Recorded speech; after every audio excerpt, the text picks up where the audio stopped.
This is a recording of the short story, The Home. Perry was flying, soaring through a bright blue sky and between the fluffy clouds. Then she was falling. Being pulled towards the ground as the winds left her one by one, she plummeted. Down and down, closer and closer, her hands sank from the ground before Periwinkle Parker! Then there was a light, searing and too bright light that penetrated through her eyelids. Perry grimaced as her heavy body curled around itself in annoyance. Come on, Perry, get up already. You were supposed to do laundry today. Her body slumped forward, like a marionette, as she glared at her sister, Phaedra, with all the might a 12-year-old could muster. Do I have to faint? Perry groaned from her spot on the floor mattress, before flopping out like a dead fish. Come on, Perry. Stop being a baby. You're older than me. Faye spun on her feet, weaving through the maze of pillows and strewn blankets on our ultimate quest of getting everything cleaned up and in working order. Only by like 2 minutes, Perry mumbled under her breath, before being smacked gently by a pillow, followed by Faye's mischievous giggles. And Perry couldn't help but laugh as well as they chased each other down the hall in an impromptu game of tag. Soon enough, everyone's together at the table, backlit by the morning sun as the smell of lavender wafts from the mantel. Breakfast is a loud affair as grubby hands reach out to be the first to get a plate of warmth. Perry stares at her plate with middling interest. Pam reaches down to ruffle her hair. I know, kiddo. We'll get up at the office when the weather clears up. Pam reassures in her cheerful voice, and Perry trusts her more than anything. So she smiles and turns back to her food. It tastes as good as always as she nudges Faye into a pointless bicker. The weather gets worse. Rain rattles against the patchwork roof and pulls at its seams, even as the sun splotches the ground. They huddle together in the kitchen, as far as possible from wind-stricken extremities. Perry thinks she can hear Pam trying to get all the girls to calm down, but the wind brings her too far away to hear. The only thing she can feel is Faye's fingertips clinging onto her as the walls creak and the shaking chill of her younger sister as Perry tries to pull her close. It's cold and dark when the house stops creaking, and Perry lets out an exhausted sigh as Pam starts to head count. Perry and Faye are okay. Paula is here, Penelope is here, and Prim? Pam reaches out in concern as Perry realizes the bundle in her arm is burning with heat. Everything afterwards is a whirlwind of pain as Prim is quarantined in a cot far too big for her. Perry stands, in an approximation of lifelessness, in front of her door, arms burning where Prim has touched. Hey, it's going to be okay. Pam knows how to fix this, I'm sure. Faye leans on her shoulder, and Perry wants to collapse right then and there. I know, but if I had known better, Prim would be okay already. There's a crack in her voice as she continues to speak. It's not your fault. It's just come eat already. Everyone's waiting for you. Faye takes her by the arm, and Perry could only nod. She can't taste anything. She goes to bed with a bitter feeling at the back of her throat. There's a faint sound of crying somewhere in the dark. She pretends not to hear it. In the morning, Prim's room is boarded up. So are many others that have been destroyed by the storm. On the mantelpiece, another candle joins the crown. The smell of lavender is suffocating. There's red meat mixed into the food, and Mary gags a bit when she eats it. Faith pats her on the shoulder. You don't have to eat it if it feels that bad. Faye looks at her with understanding only she could have. It's fine, sis. Let's just go. She pushes away from the table, keen on getting out of the cloying air. The taste of iron continues to linger. The storm grows heavy as the wind whispers and chatters and pulls. Rain seeps in through unseen gaps like bleeding fissures that won't stop. No one notices Paula is gone until the only thing Perry can thread through his fingers is a raggedy old quilt.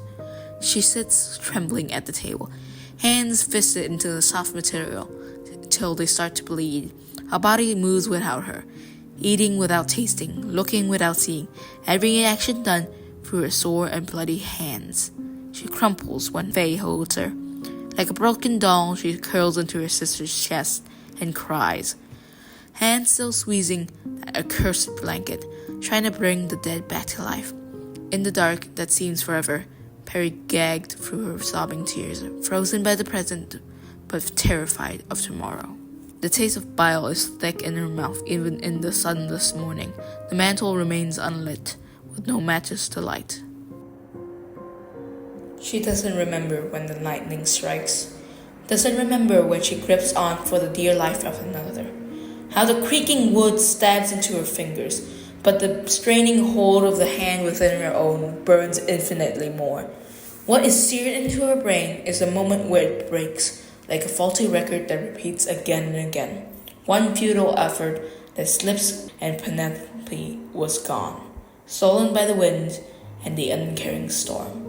Perry's stuck there, in that frozen, desolate place, even as arms claw into her and pull her away from the rotting porch, even as her heart breaks in a way that's so uniquely painful along with all the rest. Even her throat grows dry and still and hoarse with a cacophony of stabbing sounds. She opens her eyes to the dim kitchen table. The world is molasses in her mind. Her tongue is slathered in the taste of blood and tears. She throws up. The storm continues to rage. Even in the endless night, Perry lingers on the edge between the kitchen and elsewhere, too repulsed to enter but too scared to let them out of her sight. She clings to them with all she has left, because maybe, if she gives it her all, they'll all be okay again. Maybe they'll all be safe. Maybe she won't have to choke. It doesn't matter in the end. Pam hugs the both of them tight as her eyes grow pale. I'm sorry. She topples like a lighthouse in the storm. I'm sorry. Faye pulls her close, eyes frantic, looking for anything. Please don't take my sister away. I love you. There's no light left in her kind eyes. There's meat on the table, a sagging pile too big for the tiny dark room. Perry stares with empty eyes, stares as it bleeds and stains the porcelain plate. Her stomach growls. She isn't hungry. He pushes up on shaking hands and turns to leave. Faye stills her with a grip. Perry, please, just a bit. You haven't eaten in 2 days. Her eyes are watery and something in Perry's heart twists in guilt. She wants to reassure Faye, wants to tell her everything will be okay, but her throat is hollow with words unsaid. It's fine, Faye, I'm just not hungry. It's a lie. They both know it is. As she moves away, Faye's eyes flash with a desperate fear. Perry, please don't! There's panic in her eyes, muscles seizing and pressing into the tender fruit, burning it oh so familiarly. Perry recoils into herself. I said I'm fine! Stop being so pushy! Perry's yelling. She doesn't know why she's yelling, but she does anyway. The dam inside is cracked and bruised and hurt in so many ways, and there's nothing she can do but let it drown her out. Oh, that's how you really are. Everything has to be to your standard, huh? Your Highness? Faye's shocked eyes. There's a poison, simmering and leaking and souring into anger. That's not true! Perry doesn't know why they're yelling, why her chest feels splintered yet again, but her words don't come out right, and her thoughts are scattered under the hailstorm of frustration.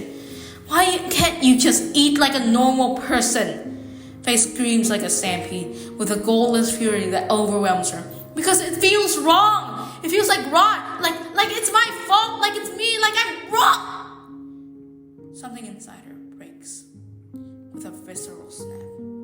There's blood on her lips, warm and fresh like that from you, dripping and staining her teeth of scarlet red. Suddenly, she goes down with a thud. Suddenly, she's choking and drowning in her own blood. Suddenly, there's nothing but the burning heat cradling her. Suddenly, there are tears. Faye, help me. I don't want to die. Please, I'm scared. I'm sorry. I don't want to die. Her voice comes out malformed and stillborn, begging and pleading, clinging and staining, sullying her sister's skin. until it trickles, and then no more. The storm drowns out the world within, drowns out the crack and rip of flesh and bone, drowns out the tears and broken streams. Fate eats, teeth digging, hands clawing into decaying flesh, foul and putrid and wrong her tongue. It burns on her skin, her hands and her gums, burns on the stained arms that hold the carcass with a useless care. It makes her want to vomit.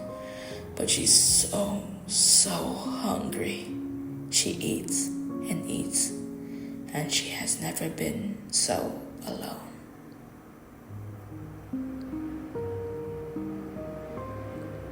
Perry awakens to the smell of cinnamon, of soil, of dirt.